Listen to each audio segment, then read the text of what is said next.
Pelvilife est fière de présenter en collaboration avec la Clinique du coureur son programme fractionné de retour à la course en postpartum. Donc, on voulait prendre le temps aujourd'hui de vous expliquer comment utiliser ce programme-là, qui est vraiment spécifique au retour à la course en postpartum.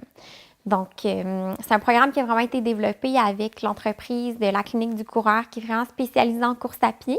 Puis, Pelvilife a amené son expertise plus au niveau de tout ce qui est considérer le périnée, le plancher pelvien, les considérations en postpartum pour avoir un retour sécuritaire à l'entraînement. Donc, première partie du programme, vous avez tous les conseils reliés à la course en postpartum. Donc, par exemple, d'essayer d'allaiter avant l'entraînement, d'éviter de contracter les muscles du plancher pelvien et des abdominaux de façon constante durant la course parce que c'est pas quelque chose qui est fonctionnel.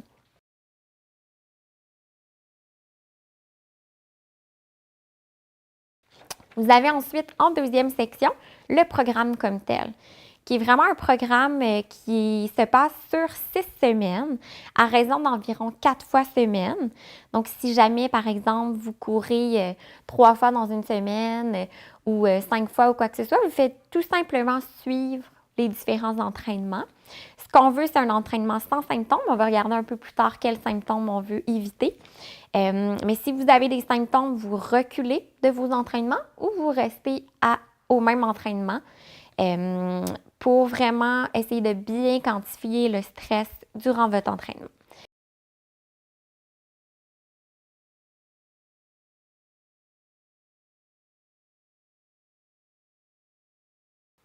On veut avoir 5 minutes d'échauffement au début et 5 minutes de retour au calme à la fin. Donc, vraiment à la marche, qui peut être une marche quand même d'un pas soutenu. Puis, vous allez voir, c'est un programme qui est fractionné, donc qui alterne marche et course.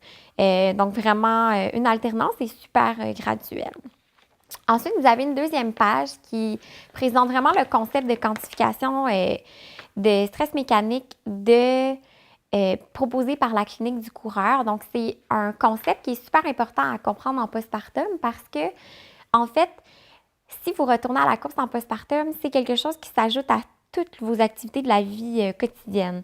Donc, entre autres, porter la coquille, faire les tâches de la maison, faire la cuisine, prendre soin de votre bébé, changer les couches, etc., faire le lavage. Donc, la course à pied s'ajoute à ça. Donc, il faut vraiment bien comprendre que c'est un stress de plus pour le périnée, pour le corps, et que quelquefois, si vous mettez à avoir des symptômes, c'est pas nécessairement à cause de la course, mais c'est quelquefois parce qu'il y a une mauvaise quantification dans votre même journée.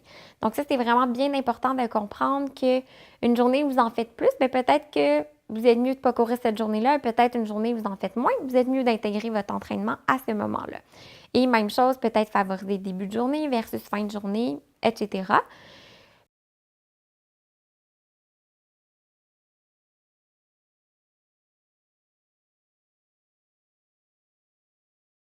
Puis maintenant, les symptômes auxquels on veut faire vraiment attention.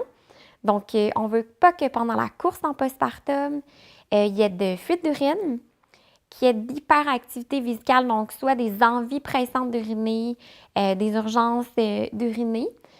On ne veut pas avoir de lourdeur, donc l'impression qu'il y a quelque chose qui sort ou qui descend au niveau du vagin. Puis on ne veut pas avoir de douleur non plus au niveau des organes génitaux. Donc, un de ces symptômes-là ressentis pendant l'entraînement ou jusqu'à 24 heures après pourrait être une indication qu'il y a une mauvaise quantification au niveau de l'entraînement. Donc, on recule dans notre programme ou, au besoin, on consulte un professionnel en rééducation périnéale. On est là pour vous aider, donc ça va nous faire plaisir si vous avez besoin davantage de conseils par rapport à votre retour à la course en postpartum.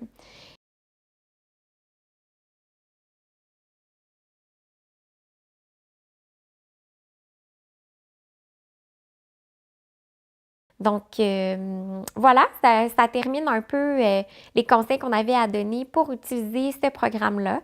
Donc, vraiment, n'hésitez pas si vous avez des symptômes particuliers puis que vous croyez que c'est nécessaire de consulter un professionnel, une professionnelle en rééducation périnéale. N'hésitez pas, la Clinique Pelvis Santé est là pour vous aider.